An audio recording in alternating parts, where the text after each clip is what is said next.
I am Aslam Mughal and here I teach you class physics, class 9 and physics. अब physics first year और 9th class दोनों ही चला रहे हैं, तो इसमें हम जो डिस्कस करने वाले हैं आज सप्लीमेंट्री क्वांटिटी के अनदर टॉपिक दूसरी टाइप वो है हमारे पास सॉलिड एंगल, उसे डिस्कस करेंगे।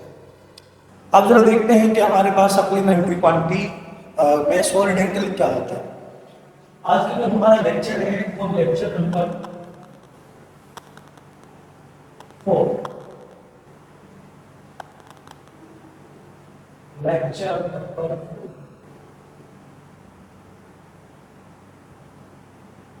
5।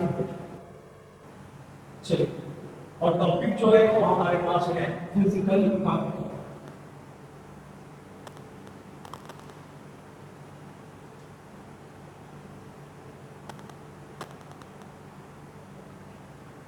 अब इस फिजिकल क्वांटिटी में हमने लास्ट टाइम तक जो चीजें डिस्कस की हैं उनमें हमारे पास जो है वो सबसे पहले फिजिकल क्वांटिटी ये क्या ये हमने पढ़ा, और आफ्टर फिजिकल क्वांटिटी हमने डिस्कस किया कि आखिर फंडामेंटल क्वांटिटीज हैं क्या, फंडामेंटल के बाद डायरेक्ट क्वांटिटी पढ़ी और डायरेक्ट के बाद सप्लीमेंट्री क्वांटिटी पढ़ी, और इसी सप्लीमेंट्री क्वांटिटी को आज हम पढ़ने चाहते हैं। अब सप्लीमेंट्री क्वांटिटी है क्या, चलते हैं सप्लीमेंट्री क्वांटिटी की तरफ। और मैंने कहा सप्लीमेंट्री क्वांटिटी वो क्वांटिटी होती है जो तीसरी टाइप है हमारी फिजिकल क्वांटिटी की, थर्ड टाइप कहलाती है, थर्ड। और उसी के साथ साथ मैंने कहा कि सप्लीमेंट्री क्वांटिटी के पास दो एक्चुअल टाइप होती है, दो टाइप्स होती है सप्लीमेंट्री क्वांटिटी के पास, दो टाइप्स होती है। पहली टाइप हमारे पास हमने डिस्कस की थी प्लेन एंगल को, और आज का जो हमारा टॉपिक है वो है सॉलिड एंगल। अब सॉलिड एंगल को स्टार्ट करने से पहले मैं यहाँ पर आपको बताते चलूं कि सॉलिड एंगल को जानने के लिए सबसे पहले आपको मालूम होना चाहिए स्फीयर के बारे में। और जैसे हमने लास्ट टॉपिक में प्लेन एंगल वाले टॉपिक में, सप्लीमेंट्री क्वांटिटी वाले टॉपिक में, लेक्चर नंबर 4 में हमने डिस्कस किया कि स्फीयर और सर्कल में क्या बड़ा फर्क होता है। ठीक है, अब स्फीयर आपको इस वक्त मालूम होगा। ठीक है, अब देखते हैं सॉलिड एंगल क्या है। अब डेफिनेशन की तरफ चलते हैं।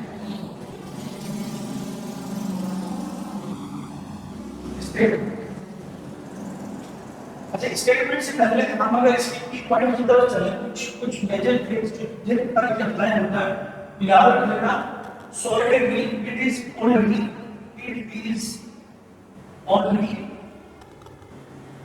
occurs in the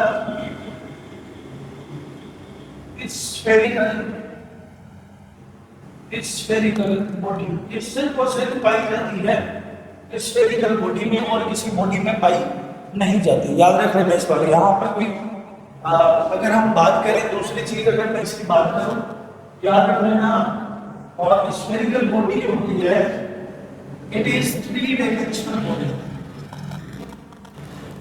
It is three-dimensional body. क्या? अब चलते हैं हम इसकी स्टेटमेंट की तरफ। ये दो बातें तो इसके लिए लाजमी है कि सॉलिड एंगल के लिए हमारे पास स्फीयर का होना लाजमी है, सॉलिड बॉडी के लिए हमारे पास यहाँ पर 3 डायमेंशनल बॉडी का होना लाजमी है। अब जरा चलते हैं इसी टॉपिक की स्टेटमेंट की तरफ कि स्टेटमेंट क्या होगी, मतलब इसकी डेफिनेशन क्या होगी। अब यहाँ पर कहते हैं रेशियो बिटवीन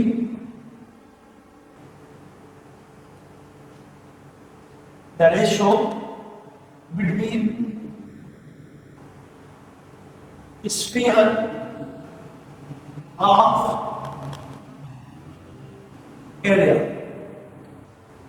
भाई ऐसा एरिया जो किसी स्फीयर का बनता हो, ऐसा एरिया जो किसी स्फीयर का बनता हो, एंड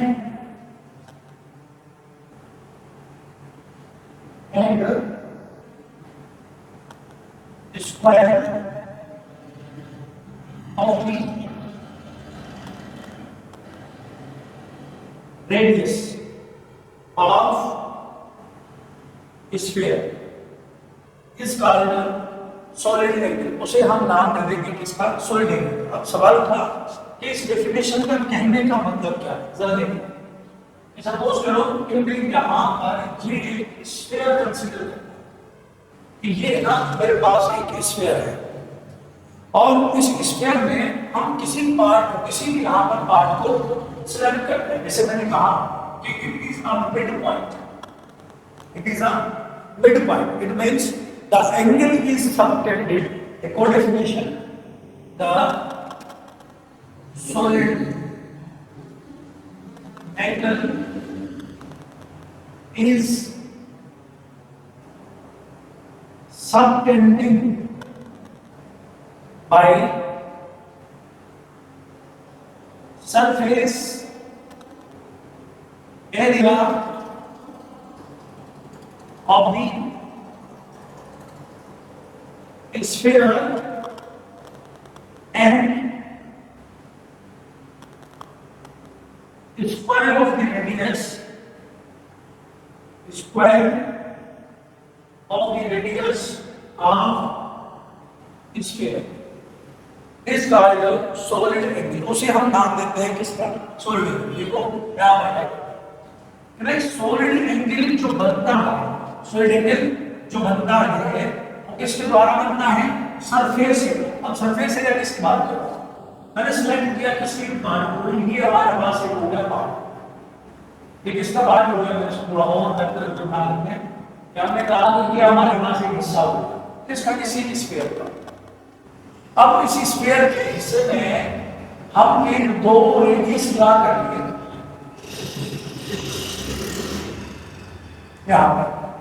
अब हमने कहा देखें कि जब किसी सूरत में, जब भी किसी भी कंडीशन में, किसी भी सूरत में जहां पर इन दो रेडियस की वजह से इस पॉइंट पर, इस पॉइंट पर जो एंगल बन रहा होगा, जो एंगल बन रहा होगा, उस एंगल को हम नाम देंगे सॉलिड एंगल। अब सवाल करेंगे, हमने डेफिनेशन में कहा कि सरफेस एरिया होना चाहिए। अब किस सरफेस एरिया की बात कर रहे हैं, दरअसल ये इस सरफेस एरिया की बात कर रहा है, ये हमारे पास क्या है, सरफेस एरिया। इसका सरफेस एरिया है इस स्फीयर, और फिर कहते हैं स्फीयर ऑफ द स्फीयर की बात, square of the radius of sphere, और ये हमारे पास दो रेडियस हमें नजर आ रहे हैं। तो यहाँ पर इनकी वजह से जो एंगल बनता हो, उस एंगल को हम नाम देते हैं सॉलिड एंगल का, ठीक है। अब ना इस सॉलिड एंगल का अच्छा एक चीज याद रख लेना कि एंगल ऑलवेज, चाहे प्लेन एंगल हो, चाहे प्लेन एंगल हो, चाहे सॉलिड एंगल हो, ठीक है। एंगल आर मोस्टली, मतलब होता ही नहीं, एंगल्स आर मोस्टली सबटेंडेड या subtended in the center of surface। अब वो चाहे प्लेन एंगल हो, चाहे सॉलिड एंगल हो, दोनों ही एंगल जो बनते होंगे वो सेंटर पर ही बनते हैं, ठीक हो गया।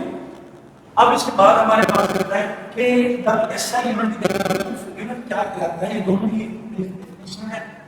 ये हमारे पास ये सॉलिड एंगल होता क्या है, क्या रेशियो बनता हो किसके दरमियान में, surface sphere of area divided by square of radius of sphere.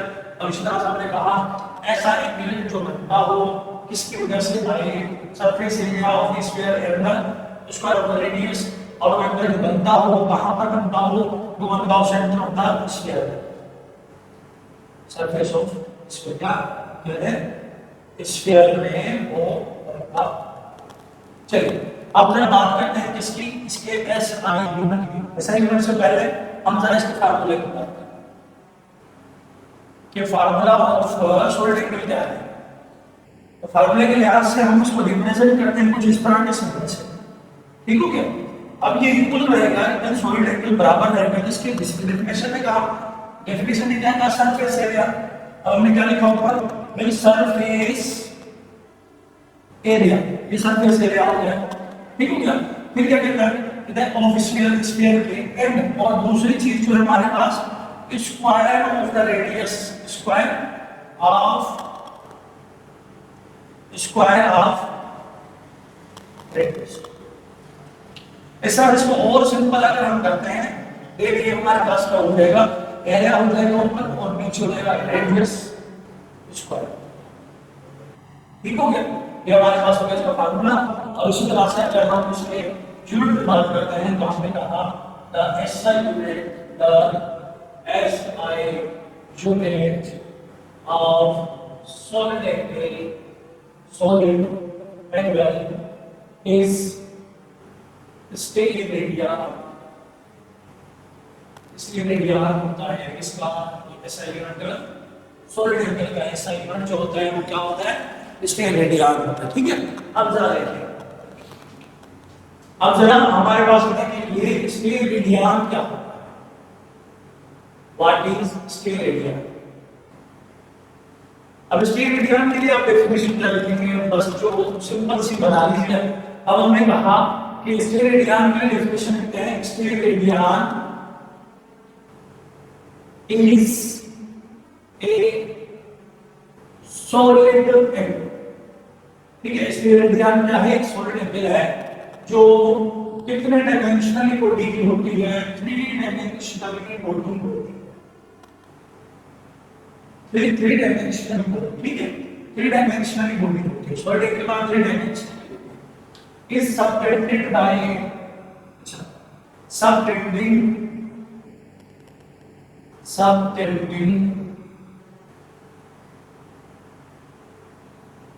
at the center of sphere, और ये बनती है कहां पर, स्फीयर के सेंटर पर बनती है, ठीक है।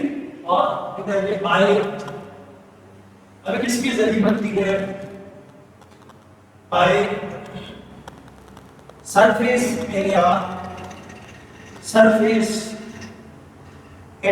Of sphere and surface area of sphere and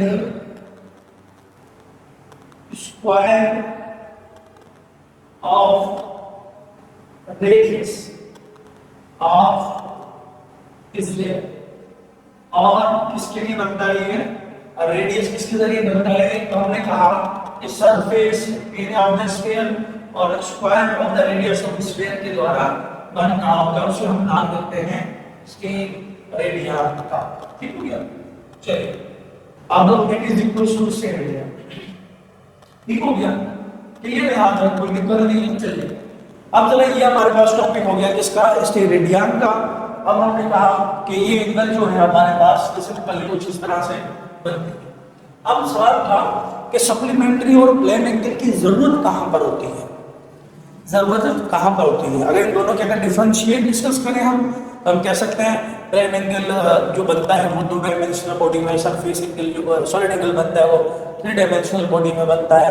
तो इस तरह से अच्छा, एक और चीज यहाँ पर आपने याद रखनी है, it is also dimensionless, it is also dimensionless।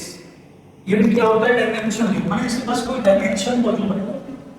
अब रीजन क्या डायमेंशन ना होने का, आपने यहाँ पर देखिए, अगर मैं बात करूँ एरिया का लिमिट क्या होता है, एरिया लिमिट स्क्वायर मीटर या मीटर स्क्वायर होता है, और इसमें radius square, radius is the value of metre, तो मीटर स्क्वायर मीटर स्क्वायर से कैंसिल हुआ, और फिर से हमारे पास बच गया नो है, इसके पास कोई यूनिट नहीं होता, डायमेंशन नहीं होता। अब आते हैं हम कहां पर इस्तेमाल करते हैं इसको, सॉलिड और प्लेन एंगल को। बच्चे याद रख लेना कि सॉलिड और एंगल और plane angle are most important properties in our physics. अब देखेंगे हम ज्यादातर जो होते हैं ना वो टार की बेस पर बात करते हैं, मींस ऐसी बॉडीज जो रोटेट कर रही होती है, घूम रही होती है, उनके बारे में हम ज़्यादातर अब डिस्कस करते हैं और बात कर रहे होते हैं, जिसके मशीनरीज वगैरह और इस तरह की बहुत सारी ऐसी बातें जो एंगुलर मोमेंटम प्रोड्यूस करती है, मतलब मोमेंटम को प्रोड्यूस करती है, मोमेंटम किसी मोमेंटम को प्रोड्यूस करती है। और momentum angular momentum, angular momentum में प्रोड्यूस होता है, एंगुलर एक्सेलरेशन में, एंगुलर वेलोसिटी में। ये सारी की सारी बातें जो होती है ना, वो सारी की सारी सप्लीमेंट्री और सॉलिड एंगल के बेस पर बन रही होती है। मतलब एक सॉलिड एंगुलर प्लेन एंगल ये हमारी फिजिक्स का बहुत बड़ा एक इम्पोर्टेंट हिस्सा होता है। ठीक हो गया? तो आज का होप आपको लेक्चर समझ में आया होगा। तो अब अल्लाह हाफ़िज़।